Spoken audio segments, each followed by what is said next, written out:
Hey, Shalom family. Shalom. This is still the day that Yah has made, and I will rejoice and be glad in this day. Listen, I was actually on TikTok earlier, and I saw this video of U.S. troops being sent overseas to fight this so-called war we got going on, right? So check this out. People were standing there telling their kids bye, hugging them, crying, all of this, taking pictures and stuff. But I want y'all to know something. The U.S. government has lied. They've been lying. They have lied to you. They have lied to the American public. Okay? America is not winning this war. It was advised for us not to go into this war. People here at home in the States still want to be in denial and act like life as usual is fine. Everything is fine. Everything is fine. And this message is mainly for people that look like me. I cried and I cried back in January because my nephew went and signed up to go to the Navy.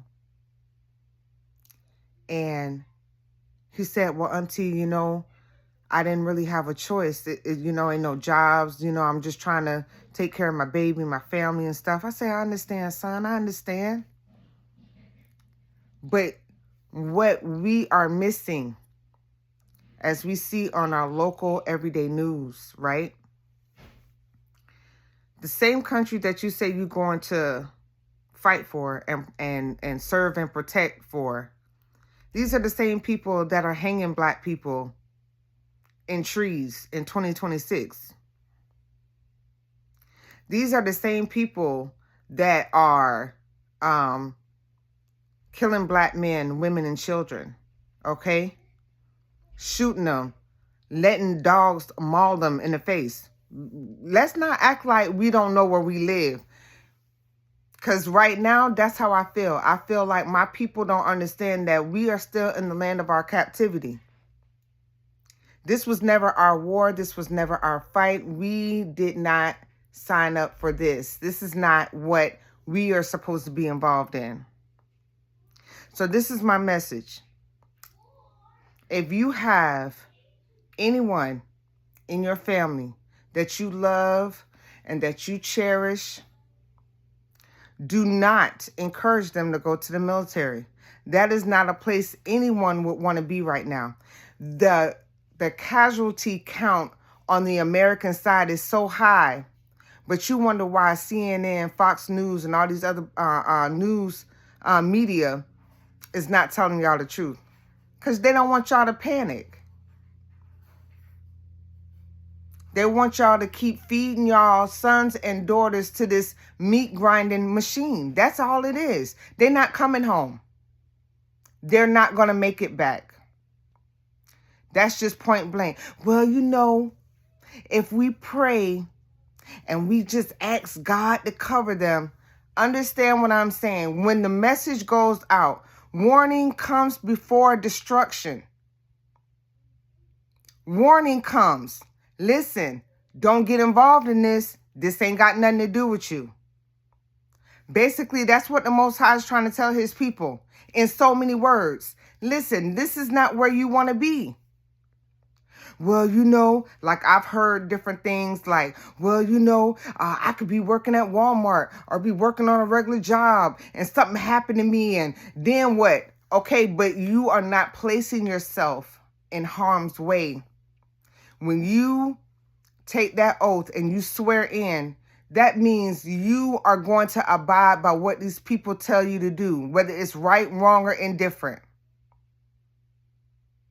And then to go and say that you served in a military that can't stand you, that will shoot you down dead in the street like a dog, will call you all kind of names, but a child of God.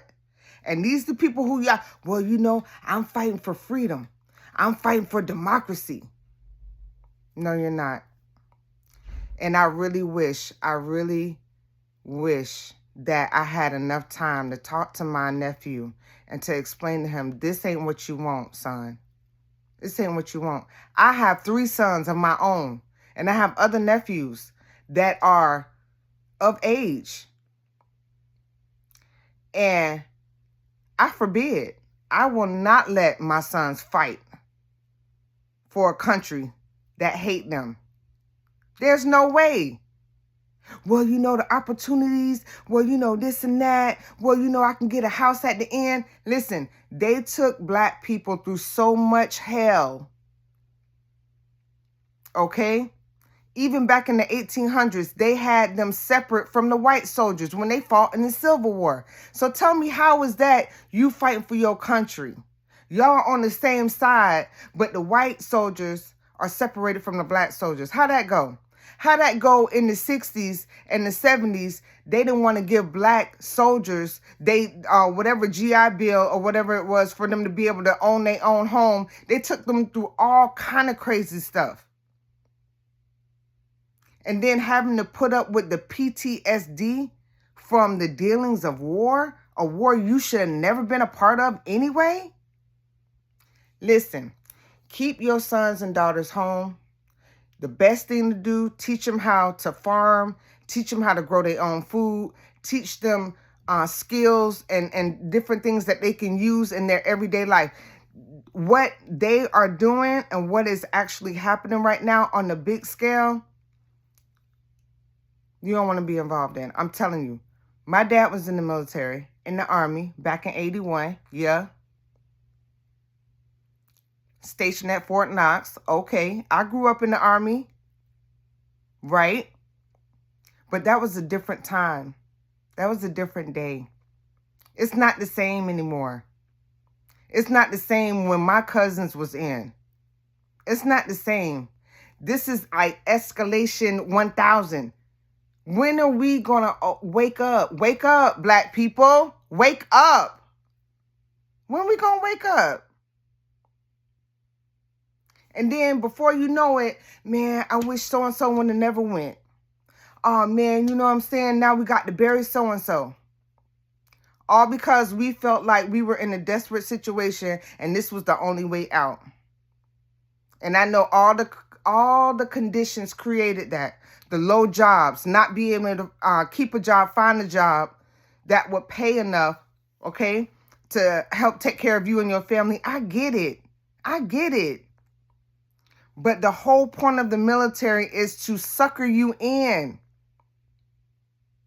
Them kids over there that's 19, 20, 23, 25, they don't even know what life is. But you finna get them a gun and talking about we finna put boots on the ground. Well, I bet you this. I bet you not now one of my boys going nowhere. I don't care what nobody say. I don't care how people feel about it. They can say whatever. I don't care. Well, it was a good opportunity for me and I get full disability and I get this. I said that was a different time. That time is over. It's not like it used to be. So stop telling our young men, black men and black women that they have to sign up and go and fight for a country that don't even love them. Shalom.